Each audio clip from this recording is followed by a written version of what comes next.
Today, we are talking about the Book of Numbers.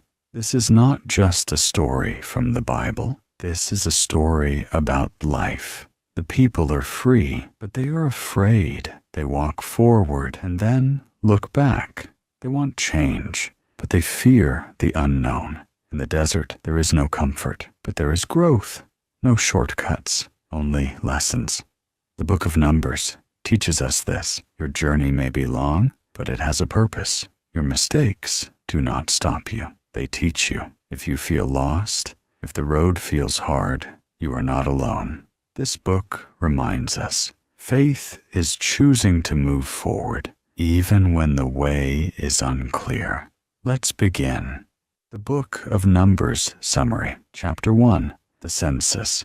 The Lord commands Moses to take a census of all Israelite men, 20 years old or older, who are able to serve in the army. This occurs in the second year after the Israelites left Egypt in the desert of Sinai. Moses and Aaron, assisted by one leader from each of the 12 tribes, count the men tribe by tribe. The total number comes to 603,550 fighting men, excluding the Levites. The Levites are set apart for special service related to the tabernacle and are not counted among the other tribes. Each tribe's leader is named, and the specific numbers for each tribe are recorded. The Levites are assigned to care for the tabernacle, its furnishings, and everything related to it. They are responsible for setting it up, taking it down, and carrying it during the journey. Anyone else who approaches the tabernacle must be put to death. The Israelites are to camp around the tabernacle, with the Levites camping directly around it to prevent God's wrath from falling on the community.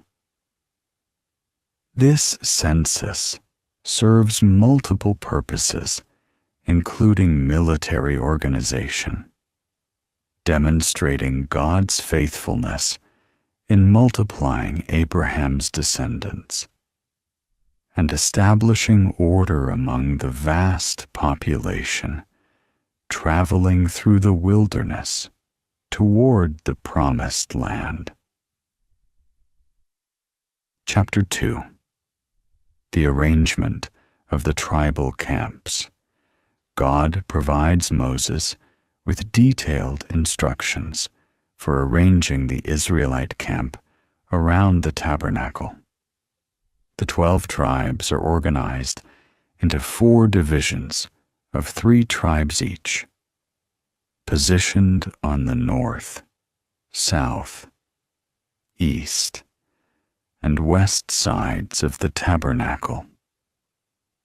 On the east side, Judah leads with Issachar and Zebulun, totaling 186,400 men. They march first when the camp moves.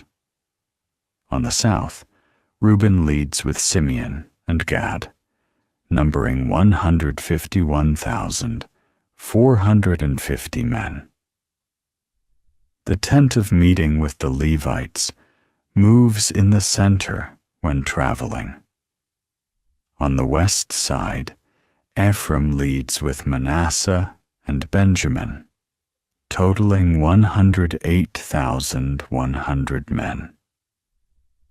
On the north, Dan leads with Asher and Naphtali, numbering 157,600 men.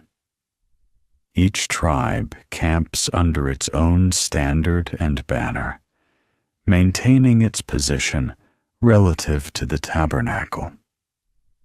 This systematic arrangement creates order and organization for the massive population, ensuring efficient movement and clear tribal identity. The placement reflects both practical military strategy and spiritual symbolism, with the tabernacle representing God's presence at the center of the community.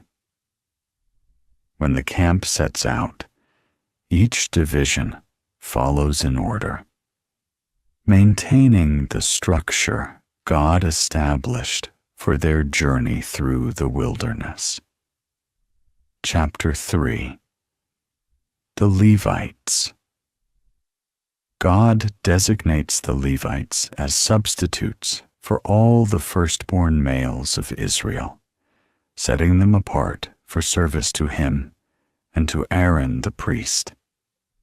The Levites are divided into 3 main clans through Levi's sons: Gershon, Kohath, and Merari.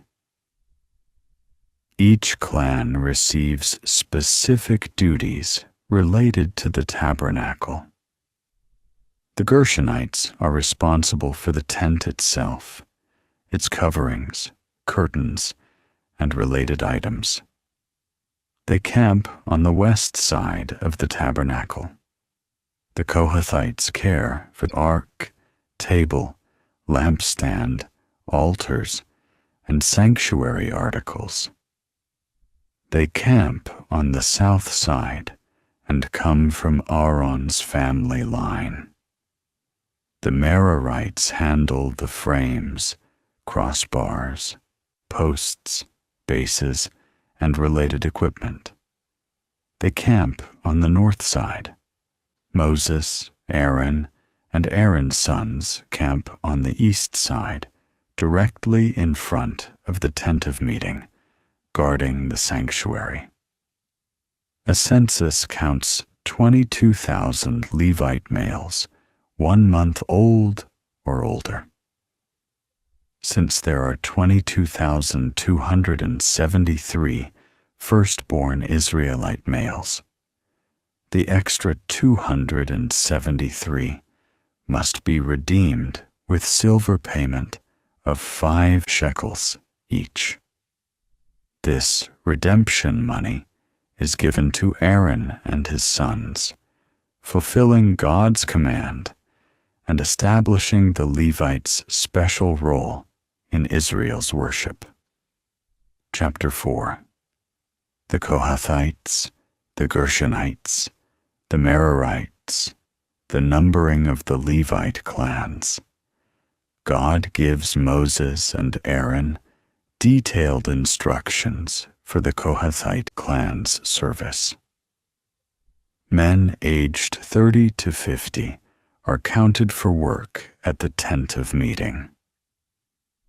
When the camp prepares to move, Aaron and his sons must first cover all holy objects before the Kohathites can carry them.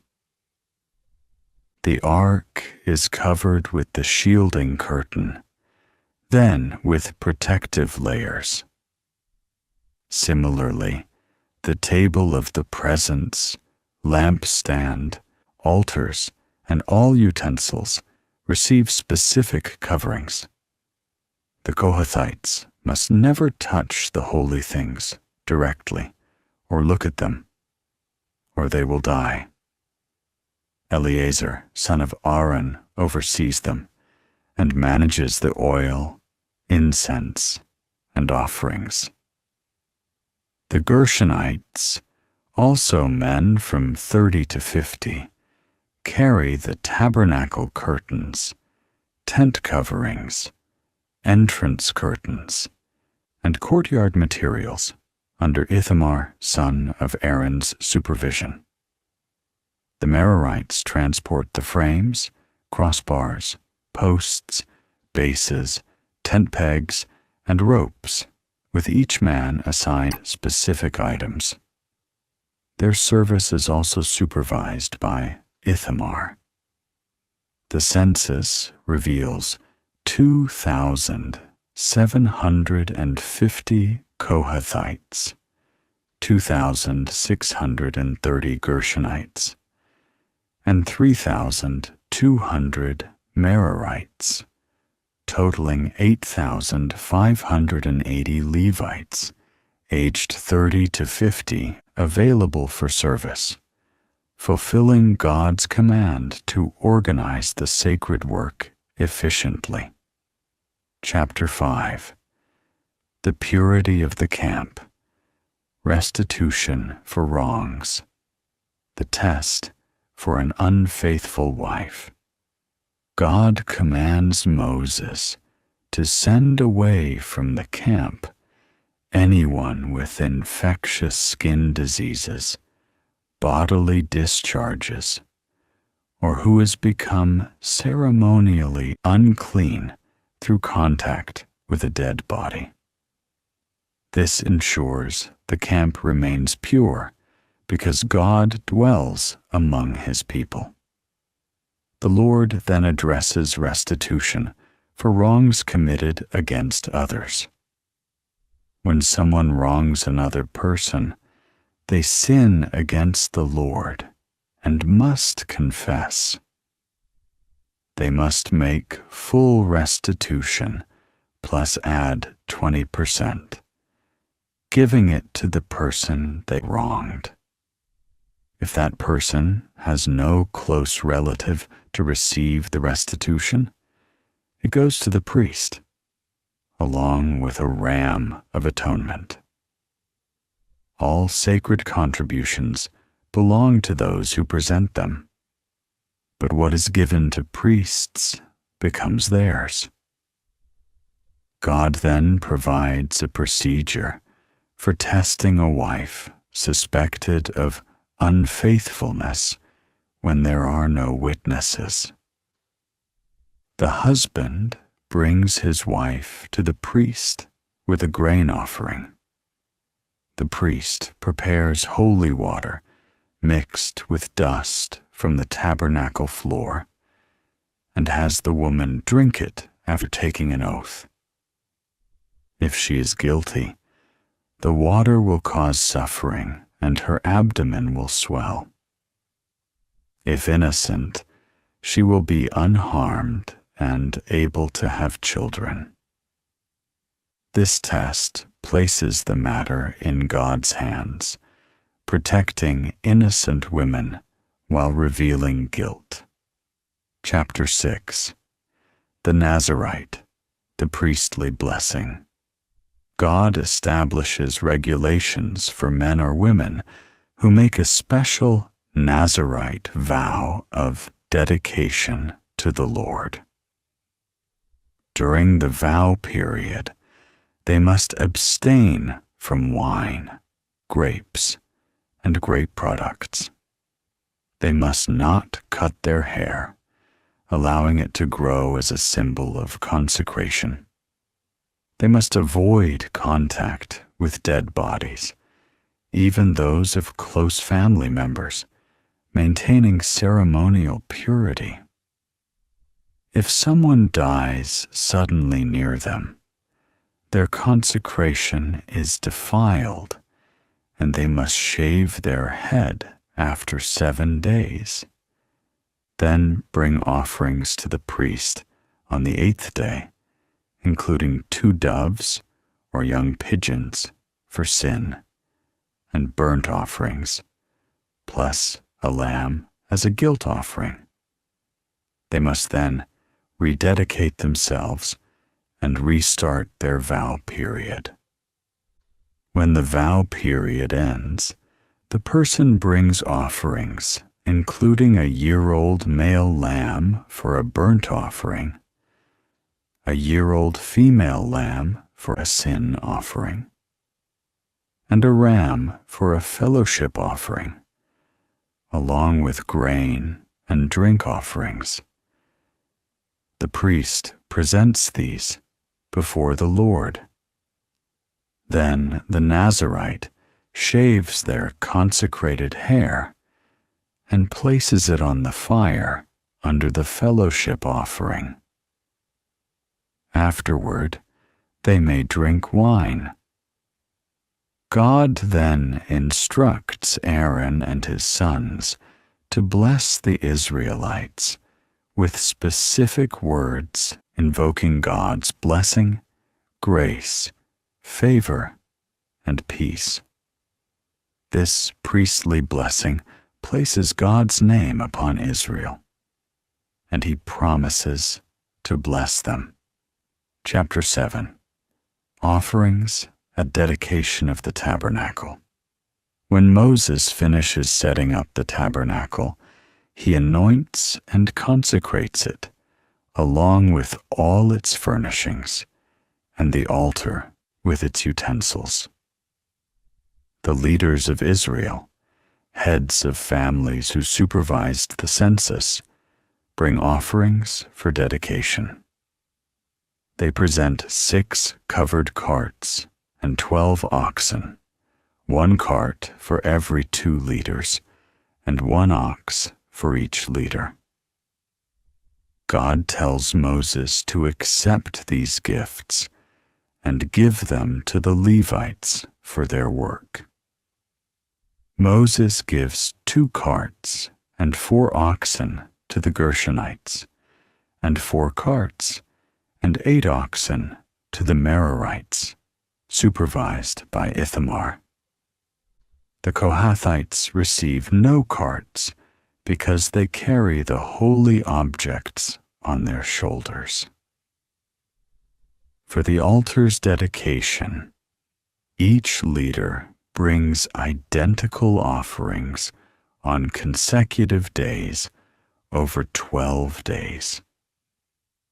Each day's offering includes a silver plate and silver sprinkling bowl filled with grain offerings, a gold dish full of incense, animals for burnt offerings, sins offerings, and fellowship offerings. The gifts are extraordinarily generous and identical from each tribe, demonstrating unity and equal devotion. The total includes 12 silver plates, 12 silver bowls, 12 gold dishes, numerous animals for various sacrifices, and abundant grain and incense. When Moses enters the tent of meeting, he hears God's voice speaking from between the 2 cherubim above the atonement cover on the ark, and God speaks with him. Chapter 8. Setting up the lamps, the setting apart of the Levites.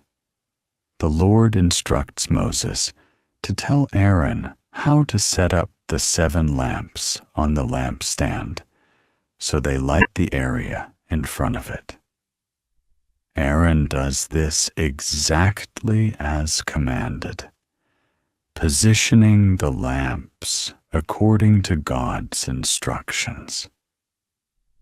The lampstand is made of hammered gold from its base to its blossoms, constructed according to the pattern God showed Moses. God then commands Moses to ceremonially purify the Levites and present them as a wave offering. The Levites must first be sprinkled with water of cleansing, shave their entire bodies, and wash their clothes to purify themselves. They bring a young bull with a grain offering, and another bull for a sin offering. Moses assembles the whole Israelite community, and the Israelites lay their hands on the Levites, symbolically transferring their firstborn status. Aaron presents the Levites as a wave offering before the Lord on behalf of the Israelites. The Levites then lay their hands on the bulls' heads before the animals are sacrificed for atonement. This ceremony sets the Levites apart from other Israelites for service to God. They will assist Aaron and his sons, performing duties at the tent of meeting and making atonement for the Israelites. Men aged 25 to 50 serve actively, then assist in retirement. This fulfills God's command to consecrate the Levites for their sacred work. Chapter 9. The Passover. The cloud above the tabernacle. In the first month of the second year after leaving Egypt, the Lord commands Moses to have the Israelites celebrate the Passover at twilight on the 14th day. Moses tells the people, and they celebrate it in the desert of Sinai, exactly as God commanded. However, some men are ceremonially unclean from touching a dead body and cannot celebrate Passover that day. They ask Moses why they should be excluded from presenting the Lord's offering. Moses tells them to wait while he learns what the Lord commands concerning them. God provides a solution, allowing those ceremonially unclean or away on a journey to celebrate Passover 1 month later, on the 14th day of the second month. They must follow all the Passover regulations and eat the lamb with unleavened bread and bitter herbs, leaving none until morning, and not breaking any bones. However, anyone who is ceremonially clean, not traveling, yet fails to celebrate Passover, must be cut off from their people. Foreigners residing among the Israelites may also celebrate if they follow the same regulations. One law applies to everyone. On the day the tabernacle was set up, a cloud covered it. From evening until morning, the cloud appeared like fire. Whenever the cloud lifted, the Israelites set out, and wherever it settled, they camped. They obeyed the Lord's command through Moses, whether the cloud stayed over the tabernacle for days, months, or years. Chapter 10. The Silver Trumpets. The Israelites leave Sinai. God instructs Moses to make 2 silver trumpets for calling the community and signaling the camps to move forward. Different trumpet blasts serve different purposes, calling assemblies, signaling departure, and sounding alarms during battle.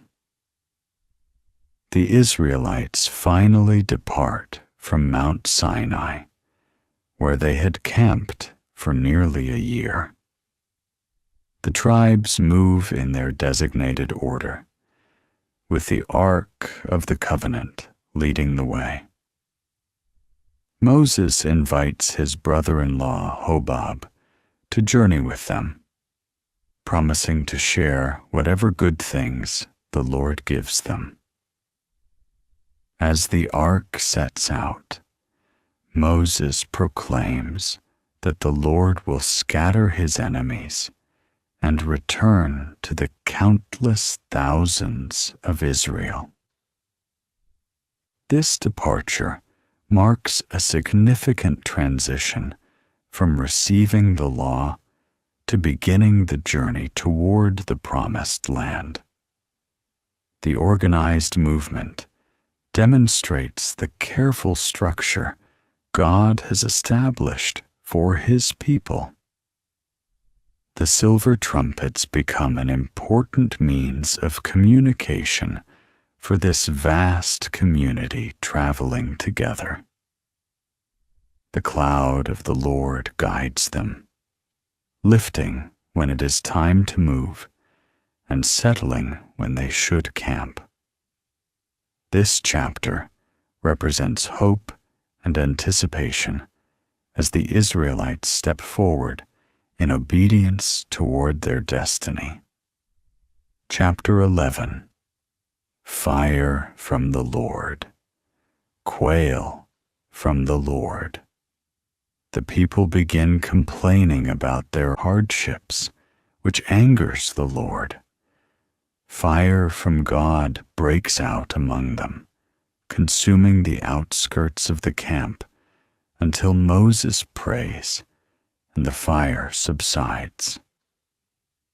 The rabble among them begins craving other food, and soon all Israelites are weeping, longing for the fish, cucumbers, melons, leeks, onions, and garlic they had in Egypt. They despise the manna God provides daily. Moses feels overwhelmed by the burden of leading these complaining people and cries out to God in frustration. God tells Moses to gather 70 elders, and he will share the spirit that is on Moses with them, so they can help bear the burden. God also promises meat for the people, not just for a few days, but for a whole month, until they are sick of it. The Spirit comes upon the 70 elders, and they prophesy. 2 men who remained in camp also receive the Spirit and prophesy. A wind from the Lord brings quail from the sea, piling them around the camp. As the people greedily gather and eat the meat, God strikes them with a severe plague. The place is named Kibroth Hattaava, meaning graves of craving, because they buried those who craved other food. Chapter 12. Miriam and Aaron oppose Moses. Miriam and Aaron begin speaking against Moses because of his Cushite wife. More significantly, they question whether the Lord speaks only through Moses, claiming he also speaks through them. The Lord hears their complaint and immediately summons all 3 to the tent of meeting. God descends in a pillar of cloud and calls Aaron and Miriam forward. He explains that while he speaks to prophets through visions and dreams, with Moses he speaks face to face, clearly and not in riddles. Moses sees the form of the Lord and is the most humble man on earth. God asks why they were not afraid to speak against his servant Moses. The Lord's anger burns against them, and when the cloud lifts from above the tent, Miriam has become leprous, her skin white as snow. Aaron immediately begs Moses for forgiveness, asking him not to hold this sin against them. Moses cries out to God to heal her. God responds that Miriam must be confined outside the camp for 7 days, as she would be if her father had spit in her face. The people wait and do not move on until Miriam is brought back. This incident reinforces Moses' unique relationship with God and the danger of challenging God's chosen leadership. Chapter 13. Exploring Canaan. Report on the exploration. The Lord tells Moses to send men to explore Canaan, the land he is giving to the Israelites. Moses sends 12 leaders, one from each ancestral tribe, including Joshua and Caleb. He instructs them to see what the land is like, whether the people are strong or weak, few or many, and whether the land is good or bad. They should observe the towns, the soil quality, and bring back fruit from the land. The men spend 40 days exploring the land from the desert of Zin to Rehob. In the valley of Eshcol, they cut a branch with a single cluster of grapes, so large that 2 men must carry it on a pole, along with pomegranates and figs. They return and report to Moses, Aaron, and the whole community, showing them the fruit. They confirm the land flows with milk and honey. But 10 of the spies give a discouraging report. They describe powerful people living in fortified cities, including descendants of Anak. Caleb tries to encourage the people, insisting they should take possession of the land. But the other spies spread fear, claiming the inhabitants are stronger, and the land devours those living in it.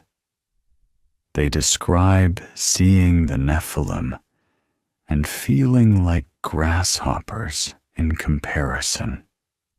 Chapter 14. The people rebel. The entire community raises their voices and weeps through the night. The Israelites grumble against Moses and Aaron, wishing they had died in Egypt or in the wilderness. They question why the Lord is bringing them to this land, only to fall by the sword, with their wives and children taken as plunder. They decide to choose a new leader and return to Egypt. Moses and Aaron fall face down before the assembly. Joshua and Caleb tear their clothes and urge the community not to rebel against the Lord, assuring them the land is exceedingly good. They insist the Lord will lead them into this land flowing with milk and honey, and they should not fear the people there, because the Lord is with them. The assembly talks of stoning Joshua and Caleb, but suddenly the glory of the Lord appears at the tent of meeting. God asks Moses how long these people will treat him with contempt and refuse to believe despite the signs he has performed. God threatens to strike them with plague and start over with Moses. Moses intercedes, arguing that the Egyptians and surrounding nations will hear about it and conclude that God was unable to bring his people into the promised land. He appeals to God's character, reminding him of his own declaration of being slow to anger and abounding in love. Chapter 15. supplementary offerings, offerings for unintentional sins. The Sabbath breaker put to death. Tassels on garments. The Lord speaks to Moses about offerings to be made once they enter the promised land. He provides detailed instructions for grain offerings and drink offerings that accompany burnt offerings and sacrifices. These regulations apply equally to native-born Israelites and foreigners living among them, establishing one law for all. God explains the procedures for offerings to atone for unintentional sins, both for individuals and the entire community. However, anyone who sins defiantly, whether native-born or foreigner, blasphemes the Lord and must be cut off from their people. During this time, a man is found gathering wood on the Sabbath day. He is brought to Moses, Aaron, and the assembly, and placed in custody because it is unclear what should be done with him. The Lord tells Moses, the man must die. The whole assembly must stone him outside the camp. They carry out this sentence. God then instructs Moses to tell the Israelites to make tassels on the corners of their garments throughout their generations, with blue cord on each tassel. These tassels will remind them of God's commands, helping them obey and not follow their own hearts and eyes into unfaithfulness. Chapter 16. Korah, Dathan, and Abiram. Korah, along with Dathan, Abiram, and 250 other Israelite leaders, rises up against Moses and Aaron. They accuse Moses and Aaron of going too far, claiming the whole community is holy, and the Lord is with all of them. They question why Moses and Aaron set themselves above the assembly. Moses falls face down, then tells Korah and his followers that in the morning the Lord will show who belongs to him and who is holy. Moses instructs them to take censers, put incense in them before the Lord, and God will choose. He accuses the Levites of not being satisfied with their assigned duties and seeking the priesthood as well.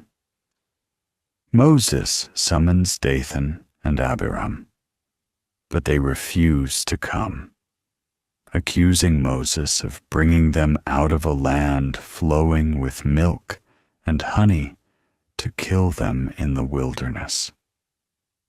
Moses becomes angry and tells the Lord not to accept their offering. The next day, Korah gathers the whole assembly against Moses and Aaron at the entrance to the tent of meeting.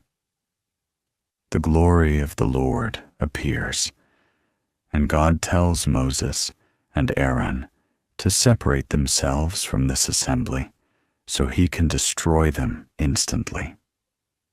Moses and Aaron fall face down, pleading with God not to punish everyone for one man's sin.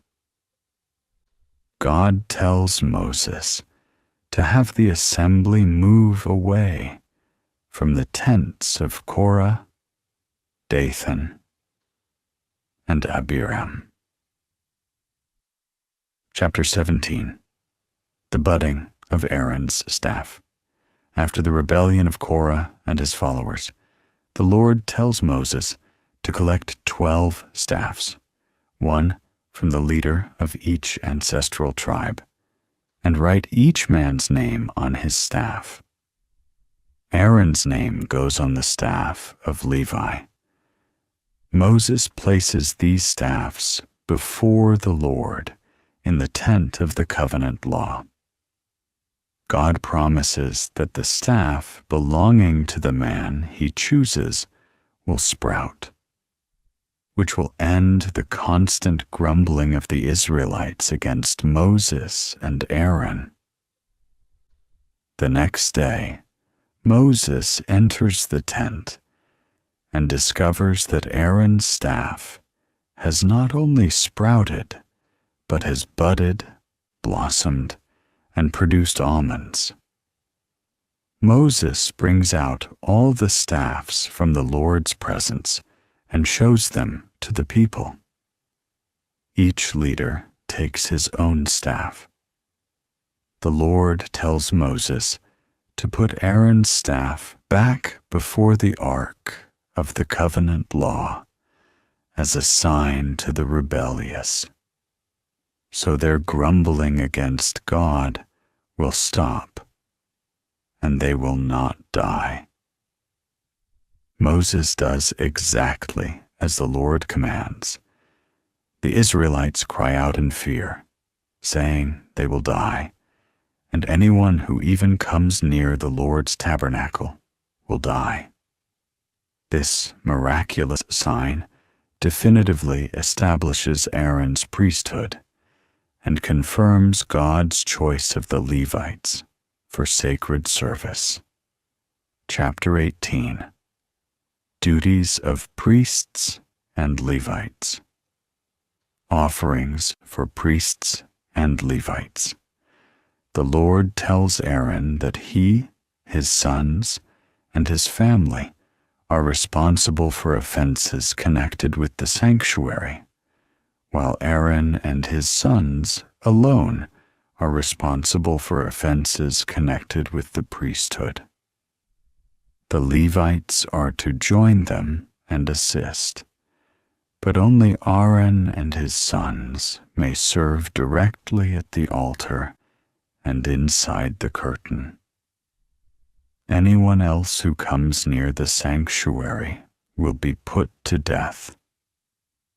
The Levites are responsible for the care of the tent of meeting and all its furnishings. But they must not go near the sanctuary furnishings or the altar, or both they and the priests will die. Aaron and his sons are responsible for the service of the sanctuary and the altar, so that God's wrath will not fall on the Israelites again. God declares that he has given the priests all the holy offerings, including grain offerings, sin offerings, and guilt offerings. They will also receive the wave offerings. Every firstborn male from both people and animals belongs to the priests, though firstborn sons and unclean animals must be redeemed. The Levites receive all the tithes in Israel as their inheritance in return for their work at the tent of meeting. In turn, the Levites must give 1/10 of these tithes to Aaron and the priests. Chapter 19. The water of cleansing. God provides Moses and Aaron with instructions for ceremonial purification after contact with death. A red heifer without defect must be brought to Eleazar the priest and slaughtered outside the camp. The priest sprinkles its blood toward the tabernacle 7 times. Then the entire heifer is burned with cedar wood, hyssop, and scarlet wool. A man who is ceremonially clean collects the ashes and stores them outside the camp in a clean place. These ashes are mixed with water to create the water of cleansing for purification from sin. Anyone who touches a dead body becomes unclean for 7 days and must be sprinkled with this water on the 3rd and 7th days to be purified. The person who sprinkles the water also becomes unclean until evening. Anyone who touches a human bone, a grave, or a dead person in a tent becomes unclean. If someone dies in a tent, everyone inside becomes unclean for 7 days. Any open container without a lid also becomes unclean. Those who refuse purification must be cut off from the community because they have defiled the sanctuary of the Lord. This chapter establishes the permanent requirement for ceremonial cleansing, emphasizing the seriousness of ritual purity and the contaminating nature of death in the camp of Israel. Chapter 20. Water from the rock. Edom denies Israel. Passage. The death of Aaron. The Israelites arrive at the desert of Zin and camp at Kadesh, where Miriam dies and is buried. The community faces a water shortage and quarrels against Moses and Aaron, wishing they had died with their brothers before the Lord. Moses and Aaron go to the tabernacle entrance, where God's glory appears, and instructs Moses to speak to a rock before the assembly to produce water. However, Moses strikes the rock twice with his staff instead of speaking to it. Water gushes out abundantly for the people and their livestock. But God tells Moses and Aaron they will not enter the promised land because they did not trust him enough to honor him as holy before the Israelites. This place becomes known as Meribah. Moses sends messengers from Kadesh to the king of Edom, requesting passage through his territory, promising to stay on the main road without taking water or crops. Edom refuses and threatens military force, so Israel turns away. The community travels to Mount Hor, where God tells Moses that Aaron will die because of their disobedience at Meribah.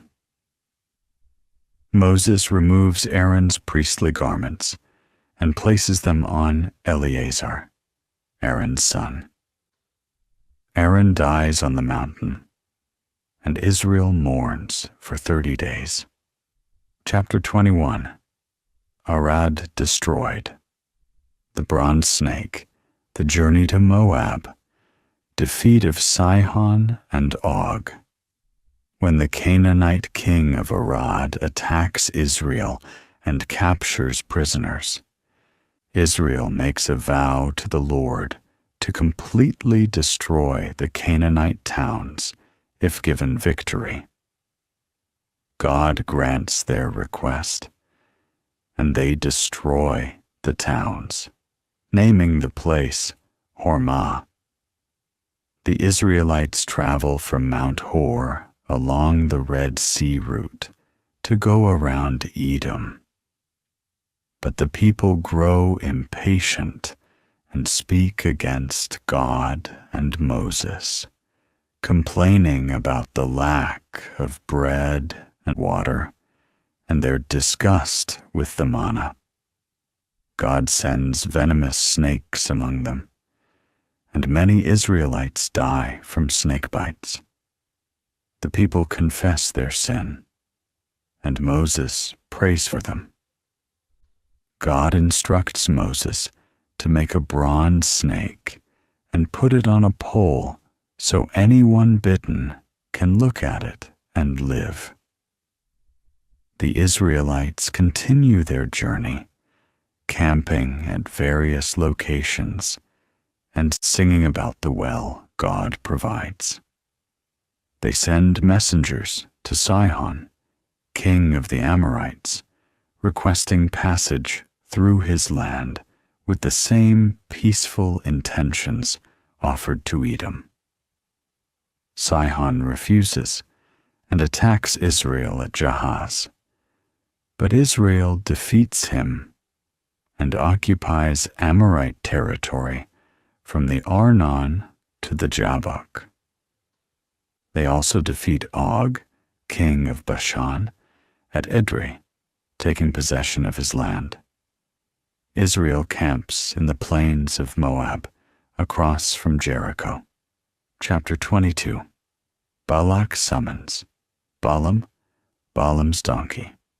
Balak, son of Zippor, king of Moab, sees everything Israel has done to the Amorites and becomes terrified because of Israel's vast numbers. Moab forms an alliance with Midian and sends elders to Balaam, son of Beor, a diviner, with payment for divination, asking him to curse Israel. God comes to Balaam during the night and asks who these men are. Balaam explains Balak's request, but God tells him not to go or curse the people because they are blessed. Balaam refuses Balak's officials, so Balak sends more numerous and distinguished officials with promises of great reward. God permits Balaam to go, but only to speak what God tells him. Balaam saddles his donkey and departs, but God's anger burns against him. The angel of the Lord stands in the road as an adversary. The donkey sees the angel and turns off the road 3 times, and Balaam beats her each time. Finally, the Lord opens the donkey's mouth, and she speaks to Balaam, questioning why he has beaten her. Then the Lord opens Balaam's eyes to see the angel with a drawn sword. The angel rebukes Balaam, explaining the donkey saved his life. Balaam offers to turn back, but the angel allows him to continue while warning him to speak only God's words. Balaam meets Balak, who takes him to view Israel's camp. Chapter 23. Balaam's first message, Balaam's second message, Balaam's third message. Balaam instructs Balak to build 7 altars and prepare 7 bulls and 7 rams. After sacrificing on each altar, Balaam goes to seek an oracle from God. The Lord puts a message in Balaam's mouth, and he returns to deliver his first oracle. Instead of cursing Israel, Balaam blesses them, declaring he cannot curse whom God has not cursed, and describing Israel as a people dwelling apart, uncounted among the nations. Balak is furious, but Balaam explains he must speak only what the Lord puts in his mouth. Balak takes Balaam to another location, hoping for a different result. They build 7 more altars and offer sacrifices. Balaam receives his second oracle from God, and again blesses Israel, proclaiming God is not a man who lies or changes his mind, that God has blessed Israel, and no misfortune is seen in Jacob. He describes God's strength, bringing them out of Egypt. Balak tells Balaam to neither curse nor bless them. But Balaam reminds him he must say whatever the Lord says. Balak takes him to a third location overlooking the wasteland. They build 7 altars and offer sacrifices again. This time, Balaam does not seek omens, but turns toward the wilderness. The Spirit of God comes upon him, and he delivers his third oracle, describing Israel's beauty and God's power, prophesying their future dominance. Chapter 24. Balaam's fourth message, Balaam's fifth message, Balaam's sixth message, Balaam's seventh message. Balaam sees Israel camping tribe by tribe, and the Spirit of God comes upon him for his fourth oracle. He speaks of Israel's blessed state, comparing their dwellings to valleys and gardens, predicting their king will be greater than Agag, and their kingdom exalted. He describes God bringing them out of Egypt with strength and their future victory over enemies. Balak's anger burns against Balaam, striking his hands together in fury, and he orders Balaam to leave immediately without the promised reward. Balaam reminds Balak that he warned his messengers he could only speak God's words. Before departing, Balaam delivers 4 more oracles. His fifth oracle prophesies a star coming from Jacob and a scepter rising from Israel that will crush Moab's leaders and destroy the sons of Sheth, with Edom becoming a possession of Israel. His sixth oracle concerns Amalek, declaring they were first among nations, but will come to ruin. His seventh oracle addresses the Kenites, predicting Ashur will take them captive despite their secure dwelling. Balaam concludes with prophecies about ships from Kittim afflicting Ashur and Eber, though the invaders will also perish. Balaam then returns home, and Balak goes his own way, ending this remarkable series of failed cursing attempts. Chapter 25. Moab seduces Israel. While Israel camps at Shittim, the men begin indulging in sexual immorality with Moabite women who invite them to sacrifice to their gods. The Israelites eat the sacrificial meals and bow down to these foreign gods, particularly joining in worshiping Baal of Peor. The Lord's anger burns against Israel for this apostasy. God commands Moses to take all the leaders who joined in this worship and expose them in broad daylight before the Lord, so his fierce anger will turn away from Israel. Moses tells Israel's judges to execute everyone who is joined in worshiping Baal of Peor. While the community weeps at the tabernacle entrance, an Israelite man brings a Midianite woman into the camp in plain sight of Moses and the assembly.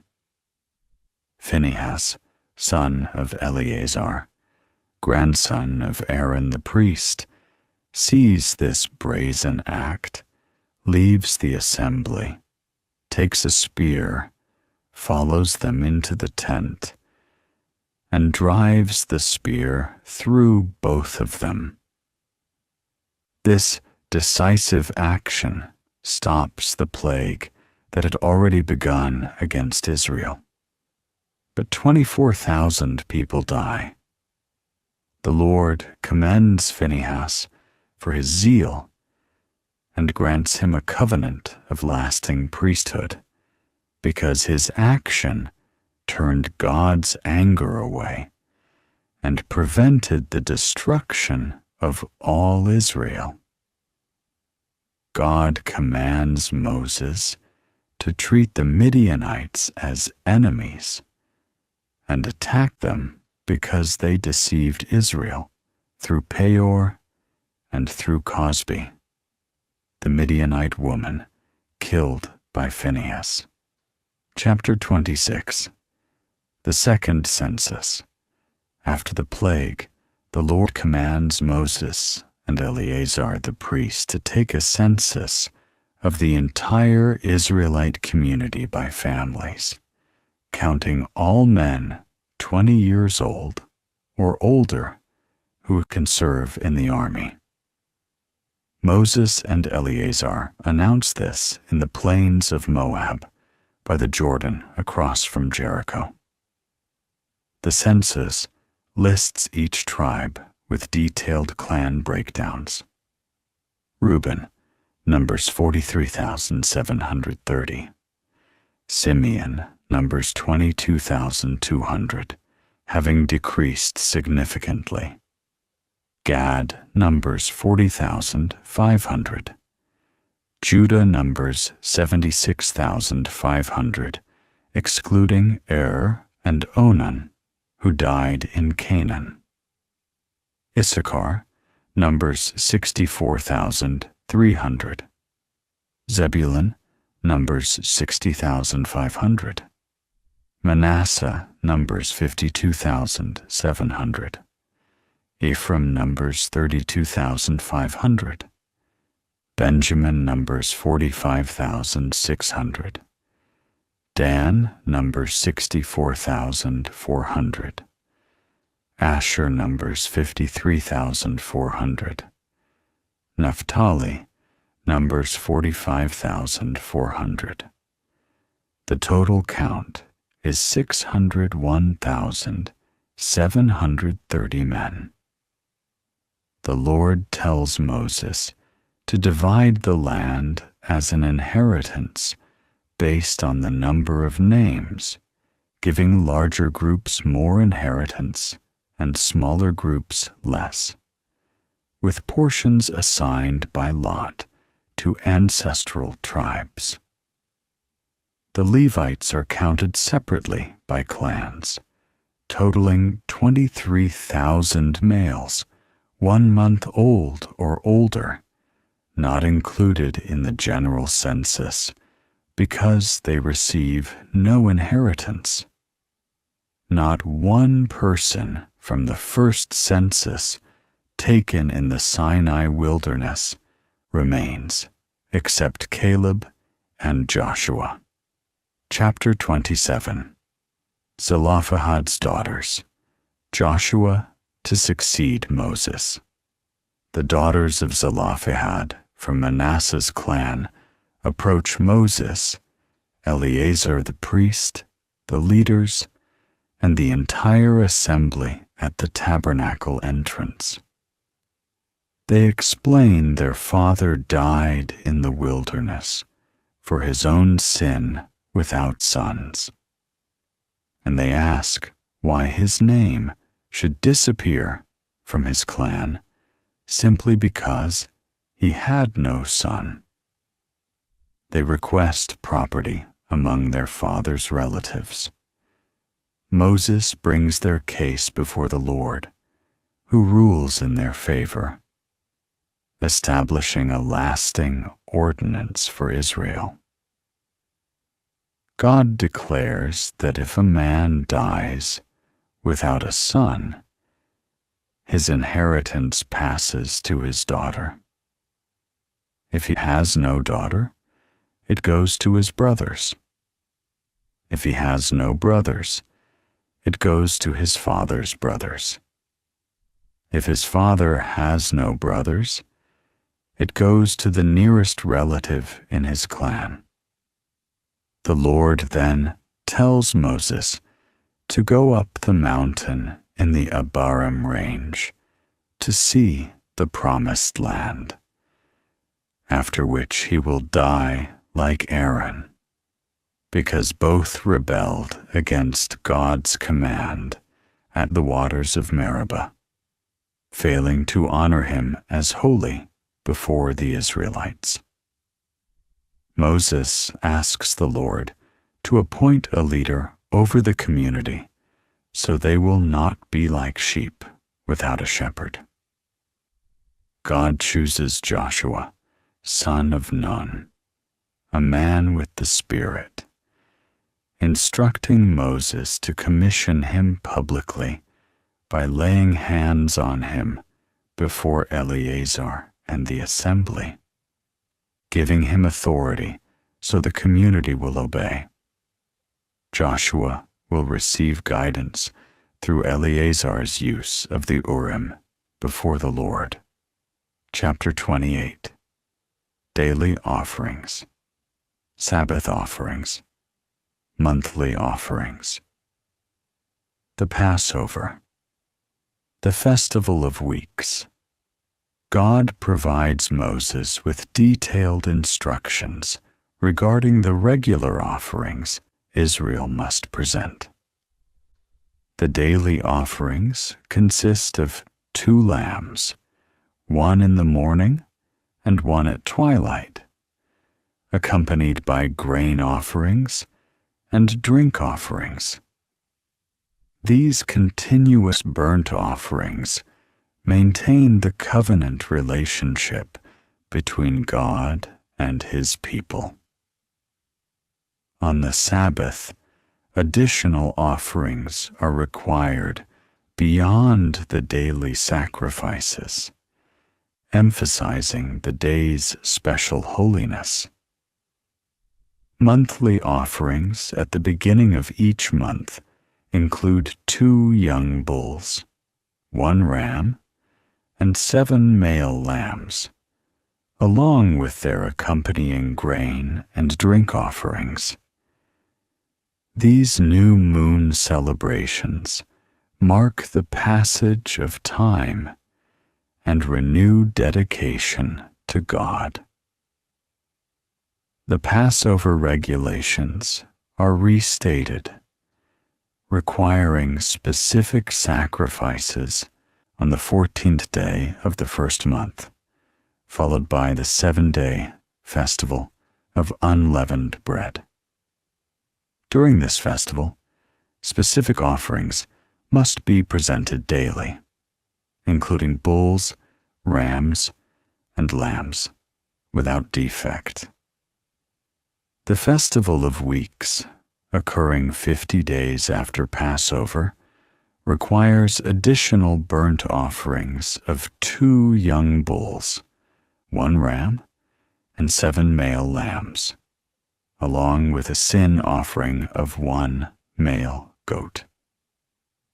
These prescribed offerings create a rhythm of worship throughout the year, ensuring Israel remains focused on God's holiness and their dependence on His provision.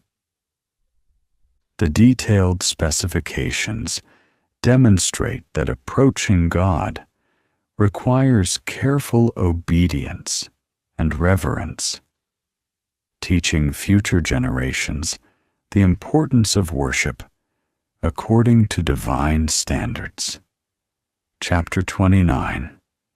The Festival of Trumpets, the Day of Atonement, the Festival of Tabernacles. The seventh month holds special significance with 3 major observances.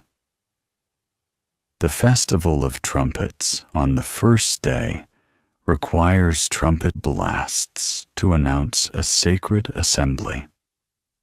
Offerings include 1 young bull, 1 ram, 7 male lambs, along with grain offerings, and 1 male goat as a sin offering, all in addition to regular monthly and daily sacrifices.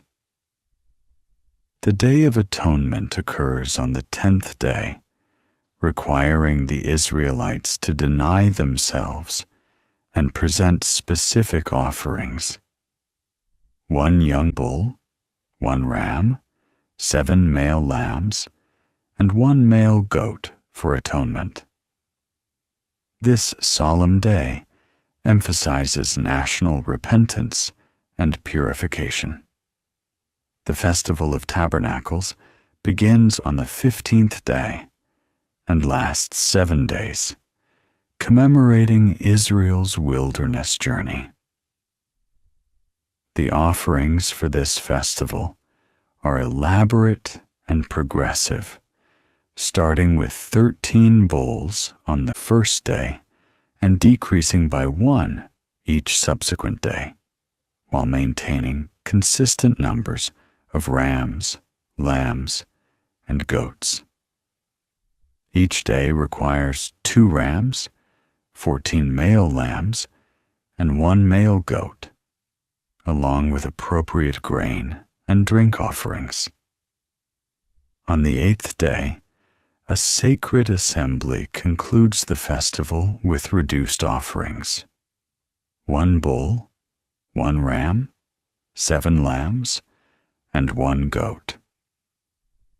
These festivals create an annual cycle of remembrance, celebration, and dedication, structuring Israel's worship life around God's mighty acts and ongoing provision for His people throughout their generations. Chapter 30. Vows.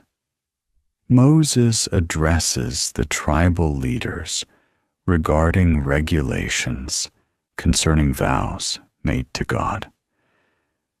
When a man makes a vow to the Lord, or takes an oath binding himself, he must not break his word, but must fulfill everything he promised. The sanctity of spoken commitments before God cannot be violated. However, special provisions apply to women in certain situations. If a young woman living in her father's household makes a vow, her father has the authority to confirm or nullify it on the day he learns about it. If he remains silent, the vow stands.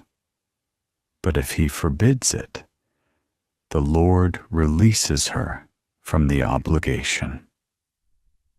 Similar regulations apply to married women. When a married woman makes a vow, her husband can confirm or nullify it on the day he learns of it.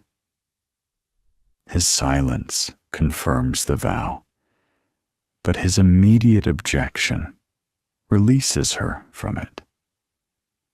If a husband waits until after the day he learns of the vow to object, he bears the consequences of her broken vow. However, a widow or divorced woman must fulfill any vow she makes, as she has no male authority over her.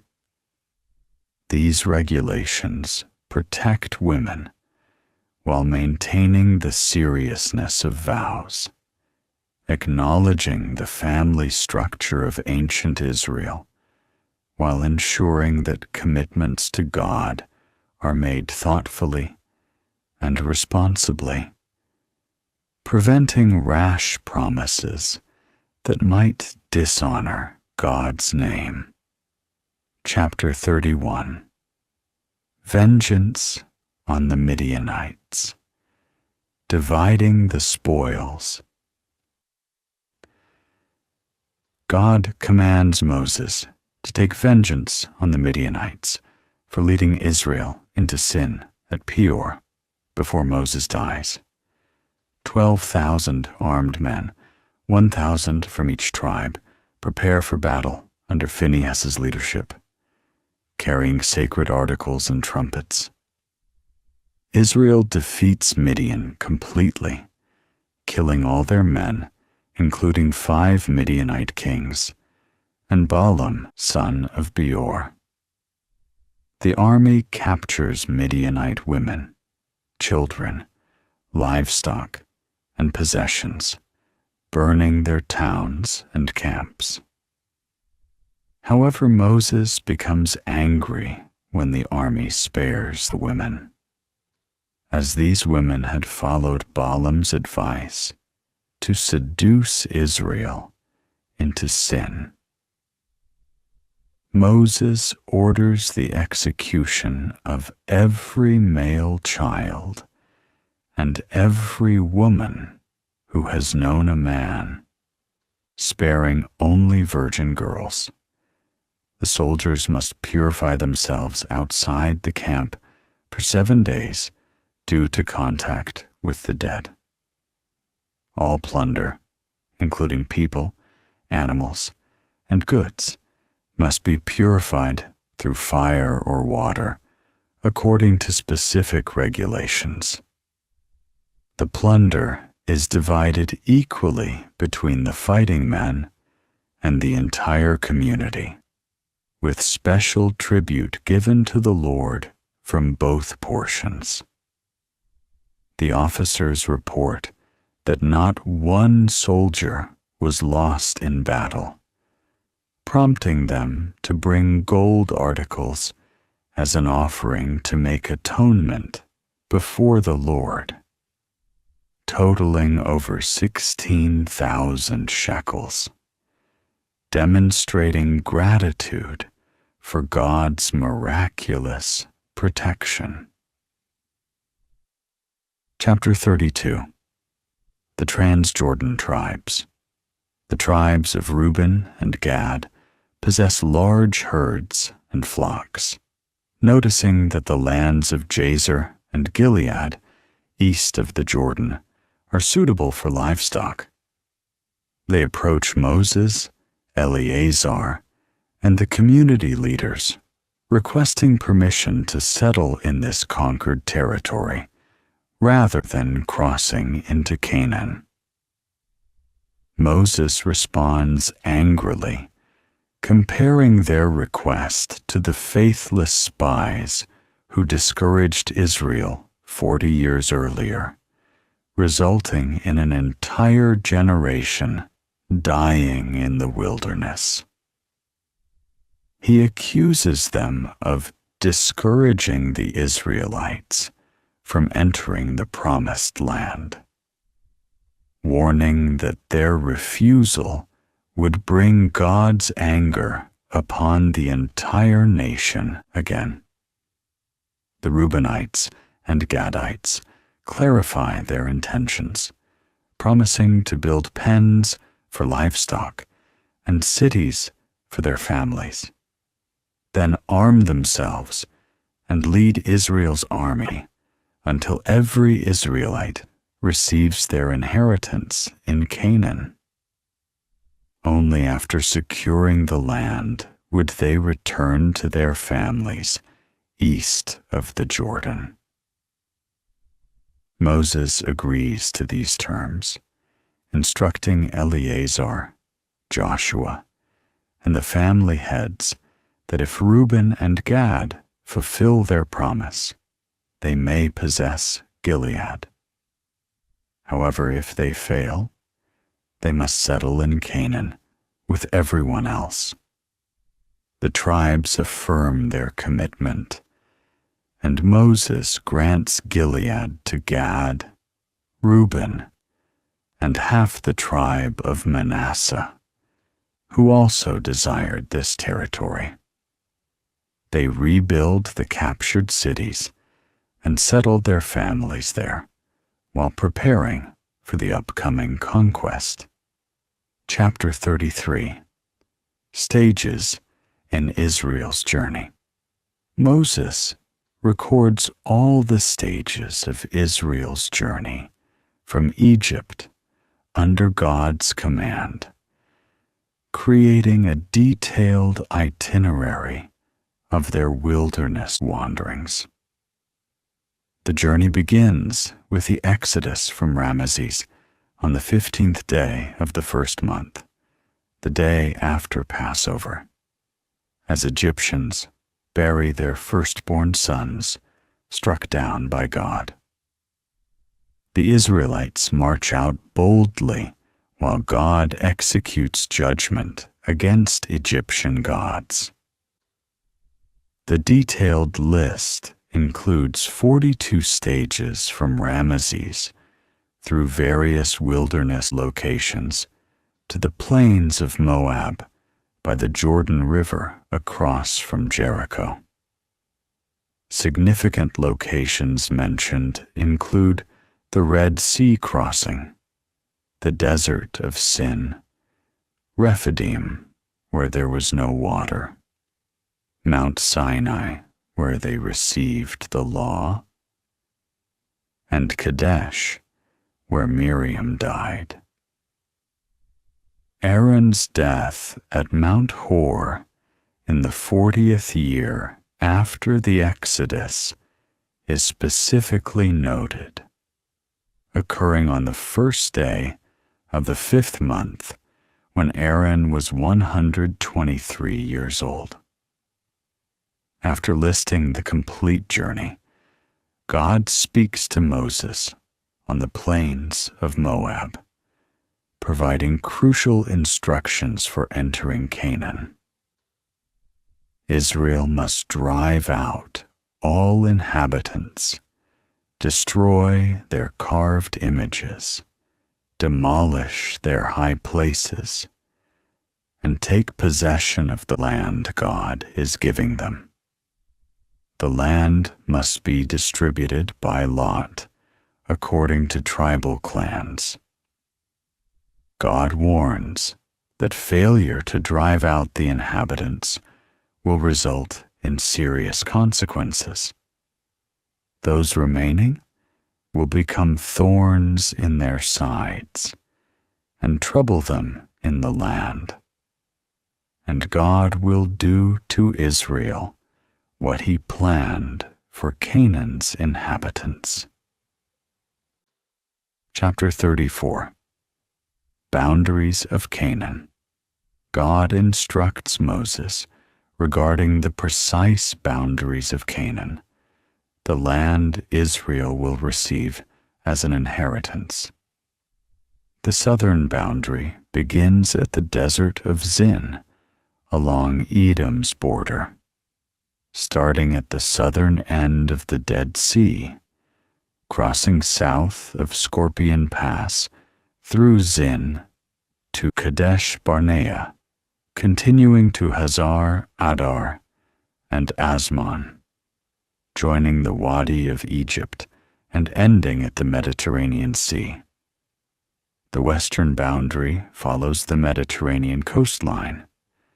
The northern boundary runs from the Mediterranean to Mount Hor, then to Lebo Hamath, extending to Zedad, continuing to Ziphron and ending at Hazar Enan. The eastern boundary runs from Hazar Enan to Shephem, descending to Riblah east of Ain, continuing along the slopes east of the Sea of Galilee, down the Jordan River, and ending at the Dead Sea. These boundaries define Israel's inheritance. God designates leaders from each tribe to assist Eleazar the priest and Joshua in distributing the land. The appointed leaders include Caleb from Judah, Shemuel from Simeon, Eladad from Benjamin, Buki from Dan, Haniel from Manasseh, Kemuel from Ephraim, Elizaphan from Zebulun, Paltiel from Issachar, Ahihud from Asher, and Pedahel from Naphtali. These men will oversee the equitable distribution of Canaan among the 9.5 tribes, as Reuben, Gad, and half of Manasseh already received their inheritance east of the Jordan River, across from Jericho. Chapter 35. Towns for the Levites, cities of refuge. On the plains of Moab by the Jordan, God commands Israel to give the Levites towns from their inherited territories, along with surrounding pasture lands, for their livestock and possessions. The pasture lands extend 1,500 feet from the town walls in every direction. Larger tribes must provide more towns, smaller tribes fewer, totaling 48 towns with their pasturelands for the Levites who have no territorial inheritance. 6 of these towns must serve as cities of refuge, where someone who accidentally kills another person can flee for protection from the avenger of blood-seeking revenge. 3 cities of refuge will be designated east of the Jordan, and 3 in Canaan, accessible to Israelites, foreigners, and temporary residents. However, anyone who strikes someone with an iron object, stone, or wooden weapon causing death is a murderer and must be put to death. The avenger of blood may kill the murderer upon meeting him. If someone kills another through hatred, hostility, or deliberate action, they are murderers deserving death. But if death occurs accidentally without hostility or intent, the assembly must judge between the accused and avenger. If deemed accidental, the person must remain in the city of refuge until the high priest's death, after which they may return home safely. Leaving the city of refuge earlier allows the avenger to kill them without guilt. These regulations prevent blood pollution in the land where God dwells among Israel. Chapter 36. Inheritance of Zelophehad's daughters. The family heads from Gilead, descendants of Manasseh, approach Moses and the leaders with a concern regarding Zelophehad's daughters, who received inheritance rights when their father died without sons. They worry that if these daughters marry men from other tribes, their inheritance will transfer to those tribes, permanently removing land from Manasseh's allotment and disrupting the tribal inheritance established by Lot. During the year of Jubilee, when property returns to original owners, this land would belong to the tribes into which these women marry, rather than returning to Manasseh. Moses, speaking by God's command, declares that Manasseh's concern is legitimate. God commands that Zelophehad's daughters must marry within their father's tribal clan to prevent inheritance from passing between tribes. Every Israelite inheritance must remain within its ancestral tribe. Any daughter inheriting land must marry within her father's tribal clan, ensuring every Israelite retains their ancestral inheritance without tribal lands transferring to other tribes. Zelophehad's daughters obey this command. Mahlah, Tirzah, Hoglah, Milcah, and Noah marry their cousins on their father's side, marrying within the clans of Manasseh, son of Joseph. Their inheritance remains in their father's tribe and clan. These are the commands and regulations God gave the Israelites through Moses on the plains of Moab by the Jordan River across from Jericho, concluding the book of Numbers.